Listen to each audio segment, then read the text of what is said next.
Anna Reeves could barely keep her eyes open as the wind pushed against her like an unseen hand. The cold was no longer just around her. It had moved inside her bones. Her breath came out in short, broken pulls, each one scraping her throat raw. Her legs shook with every step, but she forced them forward anyway. Stopping meant lying down. Lying down meant never getting back up. Snow stunned her face and blurred her vision until the world became nothing but white movement and shadow. Her fingers slipped numb at her sides. Her thoughts scattered like paper torn loose in a storm. Fear and exhaustion tangled together until she could no longer tell where one ended and the other began. Then, through the white blur, something dark took shape. A structure. Solid. Still. A cabin. Anna tried to call out, but her voice cracked before it left her lips. The last of her strength carried her forward. She did not remember reaching the door. She only remembered the sound of wood beneath her hand, then nothing at all. So, warmth struck her all at once. The door opened, and heat rushed over her face, her chest, her frozen skin. Before she could fall, strong arms caught her. Arms solid and sure, lifting her as if she weighed nothing. Her cheek pressed against something firm and warm, a chest broad as a tree trunk. The scent of smoke and pine filled her lungs. The door shut behind them, sealing out the storm. "Easy now," a deep voice said, low and steady. A voice that did not fight the storm, but knew it well. "You're safe." Her knees gave out, but the man held her without strain. He carried her across the room and lowered her near a bright fire set into a stone hearth. Orange light flickered across rough wood walls. Her soaked boots thudded softly against the floor. She tried to speak. Only a weak sound came out. "Thank you." "Don't talk yet," the man said. His hands were careful as he guided her into a chair. Gentle, despite their size, he moved away, steps heavy but quiet, and returned with thick blankets and a steaming mug. "Drink." She lifted her hands, but they shook too badly. He steadied them with one of his own. His palm wrapped around hers completely, warm and strong. The drink burned its way down her throat. Coffee sharp and rich with just enough whiskey to send heat blooming through her chest. "Who are you?" she whispered. He crouched in front of her, studying her face as if measuring how close she was to slipping away. His eyes were a clear steel blue, calm, watchful, eyes that had seen long winters and worse things. "Name's Boone Walker," she swallowed. You're from around here?" He nodded once. "Folks in Hollow Creek been waiting on a new teacher. That'd be you." Her heart clenched. "I was trying to reach the town. The wagon driver left when the storm began. I walked until I saw your light." "You're lucky you saw anything at all," Boone said. He rose and checked the window. Snow slammed against the glass in thick waves. "This storm's not easing tonight. Maybe 3 days." 3 days. The words tightened her chest. The school board expected her before the weekend. She had fought too hard for this position to lose it to weather. "I have to reach the town," she said. "They're expecting me." Boone turned back to her. "You're not going anywhere tonight. Storm will take you if you try. Sit by the fire. Warm up." She wanted to argue. Instead, she pulled the blanket tighter around herself. Pain rushed through her fingers and feet as feeling returned, sharp and aching. But it meant she was alive. As warmth settled deeper, she looked around the cabin. It was sturdy and well-built, larger than she expected for a man living alone. Hand-carved furniture, clean floors, shelves lined with books, Shakespeare, Emerson, weather journals. More books than she had ever seen in such a remote place. "You live here alone?" she asked. 5 years. "No one nearby?" "Closest neighbors 10 miles west." The thought came fast and cold. A young woman, alone, snowbound with a man she did not know. Boone seemed to read it on her face. "You'll be safe here," he said. "I give you my word." Something in his voice eased the tight knot in her chest. Not charm, not force, just certainty. He paused, then nodded toward a single bed against the wall. "One thing you should know, there's only one place to sleep." Her shoulders stiffened. "I'll take the chair," Boone added, "but if you stay there all night, you'll freeze." Fire won't last till morning. Body heat matters out here. She met his eyes. He did not look away. I'm not asking anything of you, he said, just trying to keep you alive. She believed him. She did not know why, only that she did. He handed her a dry shirt, clearly his. You can change in the back room. I'll stay out here. She clutched the shirt. Why help me like this? Boone looked back at the storm, watching it erase the world. Because you came out here alone, because you took a chance on a new life, and because a man who's been alone long enough learns to help someone who's trying to start over. Her chest trembled, and not from the cold. I don't even know you, she said. You will, he replied, if you want to. That night, Anna slept wrapped in warmth she had not expected to find. When she woke, the fire crackled softly. The storm still muttered outside, but the cabin was quiet and safe. Boone's shirt hung loose on her small frame, smelling faintly of smoke and pine. She sat up as strength returned to her limbs. Outside the window, Boone split logs in the falling snow. Each swing of the axe was steady and controlled. The sight calmed her more than the fire. He brought in wood, brushed snow from his shoulders, and poured coffee. You slept hard, he said. I was very tired. He set a plate of biscuits and berry preserves on the table. Eat. As she ate, he watched without staring, as if simply making sure she was real. Why would a woman from the East come all the way out here to teach? He asked. Hollow Creek's a hard place. Anna set the biscuit down. I wanted a life that mattered. She told him about her father, the bank, the whispers, her mother's sickness, and how the town had turned its back on her. Boone listened without interruption, his jaw tight. Took courage to leave, he said. It took fear, she answered, fear of staying. They spent the day in quiet work. She mended shirts, he repaired a harness. When he played a fiddle by the fire, the sound filled the cabin with memories she could not name, and tears slipped down her cheeks before she could stop them. Later, as night fell again and the storm raged on, Boone prepared the bed with thick quilts. You take the left side, he said. Warmer there. Just sleep, Anna said softly. Just sleep, he agreed. The storm howled outside, but inside the cabin, something steady began to form. A fragile trust, a warmth deeper than fire. And Anna knew that when the storm finally broke, nothing in her life would ever be the same again. Morning came slow and pale. The storm still held the land, but it had lost its anger. The wind no longer screamed against the cabin walls. It sighed instead, tired and thin. Anna woke before Boone this time. She lay still for a moment, listening to his steady breathing on the other side of the bed. It calmed her in a way she did not expect. She eased herself up and crossed the room quietly. The fire had burned low, but warmth still clung to the air. She added a log the way she had seen Boone do and watched the flames rise. The simple act made her feel useful again. Boone stirred and sat up, running a hand through his dark hair. Morning, teacher, he said, voice rough with sleep. Morning. He smiled faintly, then stood and stretched. Storm's easing. Might ride to town tomorrow if it keeps breaking. Her heart gave a small, sharp pull. Relief and something else tangled together.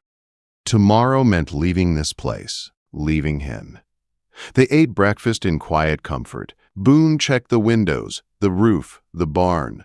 Anna helped where she could, sweeping, folding blankets, mending more clothes. The day passed slower than the last, heavy, with things unspoken. That evening, Boone returned from checking the trail with a look she could not read. Road's clearing faster than I thought, he said. We'll go first thing in the morning. Anna nodded. That's good. But her voice lacked certainty, and Boone noticed. You'll be glad to reach Hollow Creek, he said gently. Your life's there. She met his eyes. I know. That night, sleep came harder. The storm outside faded, but the quiet inside pressed close. Anna lay awake, staring at the dark ceiling. Boone, she whispered. He turned slightly. Yes. What happens after tomorrow? He was quiet a long moment. You teach. You build your place in town. Life goes on. And you, he exhaled slowly. I go back to the cabin. The words sat heavy between them. Anna turned onto her side, facing him. Moonlight touched the edge of his face. Does it have to be that simple? She asked. Sometimes it is. Sometimes it doesn't have to be, she said. Boone did not answer. He stared ahead, jaw tight, as if wrestling something deep inside himself. Morning broke clear and cold. The sky stretched wide and blue, the land shining white and new. Boone saddled 2 horses. Anna bundled herself tight, her satchel secured behind her. The ride to Hollow Creek took hours. The silence between them was not empty, but full. When the town finally came into view, smoke rising from chimneys, Anna's chest tightened. Children played near the schoolhouse. Wagons lined the main road. Life moved on, unaware of the storm that had nearly taken her. Boone dismounted first and helped her down. His hands lingered only a moment at her waist. I'll see you settled, he said. The boarding house owner greeted Anna with surprise and relief. Word had spread of the delayed teacher. Questions followed, concern, warm smiles. Boone stood back, quiet and watchful. When it was done, Anna turned to him. Thank you, she said. For everything. He tipped his hat. Take care, Anna. She watched him ride away until his broad back blended into the white hills.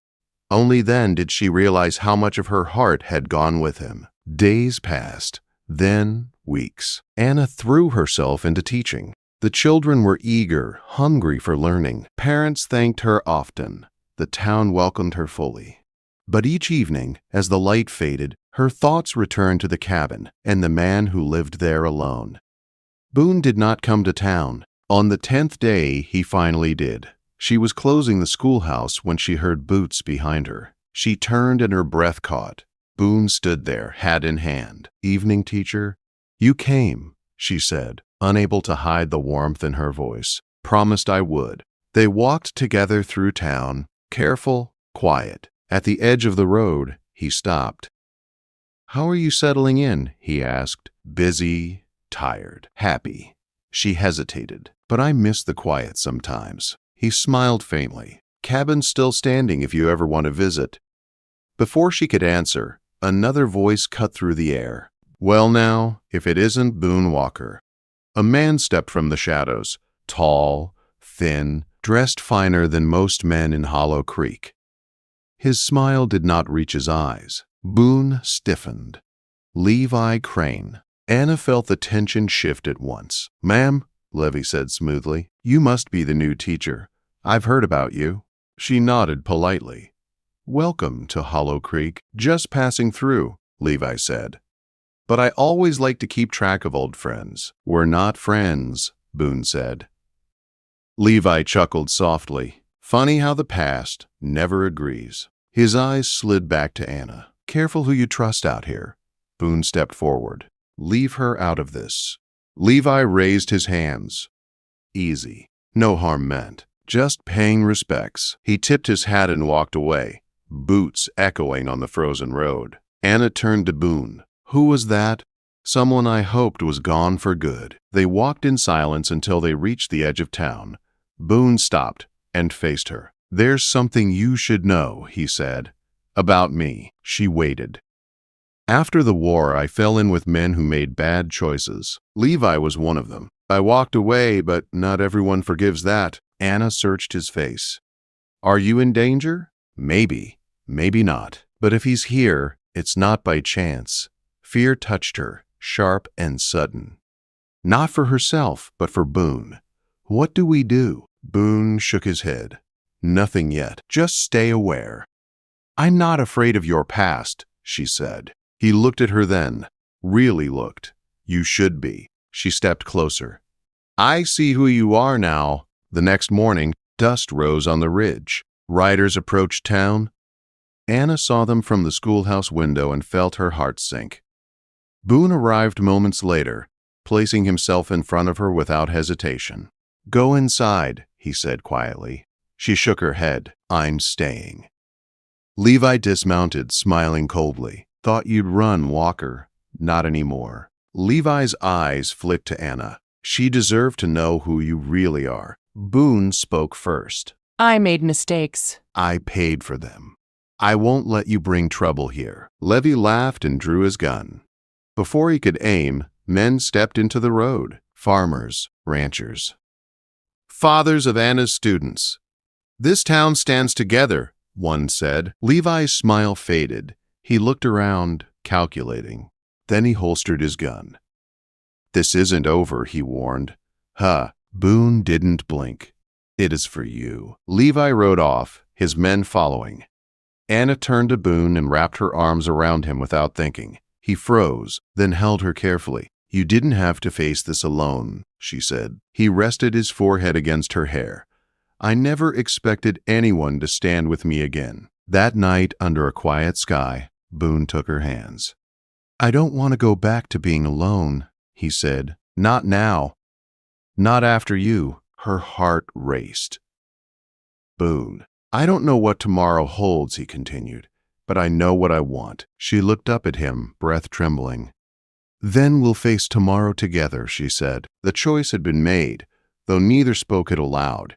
And somewhere beyond the hills, danger still watched and waited, unwilling to let the past stay buried. The night after Levi rode away did not bring peace. Anna lay awake in her narrow boarding room, staring at the ceiling while the wind whispered outside the window. Every sound felt louder than it should have been. A step on the stairs, a door closing somewhere below. Her mind replayed Levi's smile again and again, sharp and knowing. At dawn, she rose early and walked to the schoolhouse. Teaching helped steady her. The children's voices, their questions, their laughter filled the room and pushed fear back into its corner. Still, her eyes drifted to the windows more than once. By midday, Boone arrived. He did not come quietly this time. He came prepared. Anna saw him speaking with Sam Hartwell and two other men outside the schoolhouse. Their faces were serious. When Boone noticed her watching, he excused himself and walked toward her. You all right? He asked. I was about to ask you the same. He nodded once. Levi won't give up easy. Men like him don't walk away unless they have to. What does that mean for us? Boone held her gaze. It means I won't leave town again. Not until I'm sure he's gone for good. Her heart warmed at the words, then tightened. You don't have to stay for me. I know, he said, but I want to. That afternoon, Boone moved his horse into town and stayed with Sam. Word spread quickly. Some people were uneasy, but most stood with Boone. He had helped many of them over the years, even from a distance. Fixed fences, pulled wagons from snowdrifts, never asked for payment. That night, Anna heard a knock at her door. It was Boone.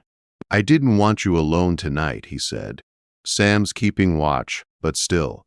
She let him in without hesitation.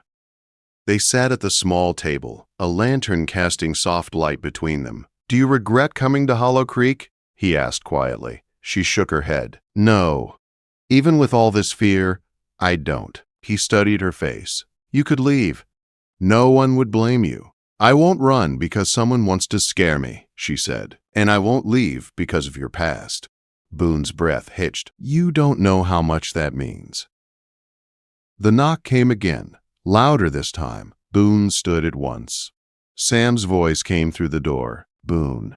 Tracks west of town. Fresh. Boone's jaw tightened. He grabbed his coat. Anna stood. I'm coming! No, Boone said firmly. You stay here. She met his eyes. I trust you. Come back. He nodded once.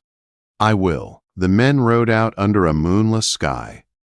Anna waited, pacing the small room. Minutes stretched into hours.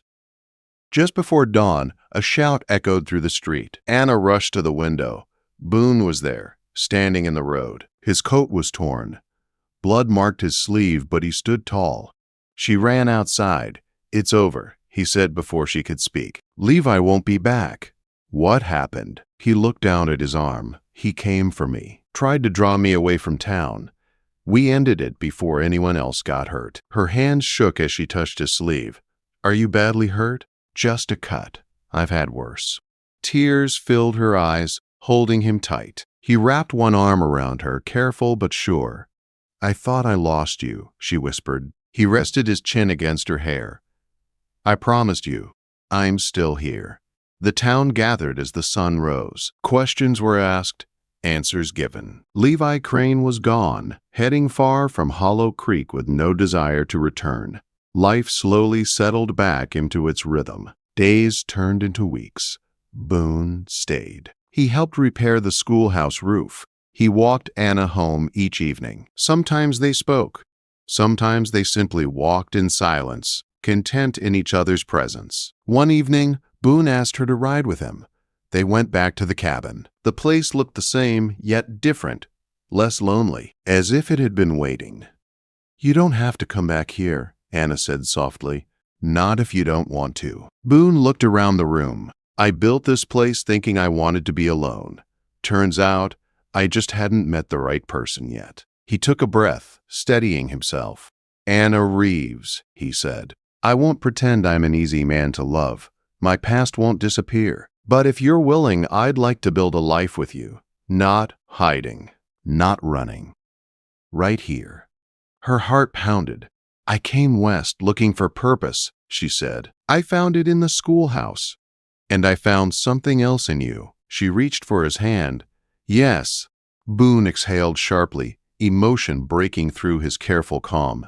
He pulled her close, holding her as if anchoring himself to the moment. They married in spring. The whole town came. Children filled the aisle with wildflowers. Sam stood beside Boone. Anna's students sang, off-key and proud. Afterward, Boone and Anna rode back to the cabin together. It no longer felt like a place of survival. It felt like home. And when winter returned, the storms came again, fierce and unforgiving. But inside the cabin, warmth held steady, not just from fire and walls, but from two people who had chosen to stand together, no matter how hard the wind blew.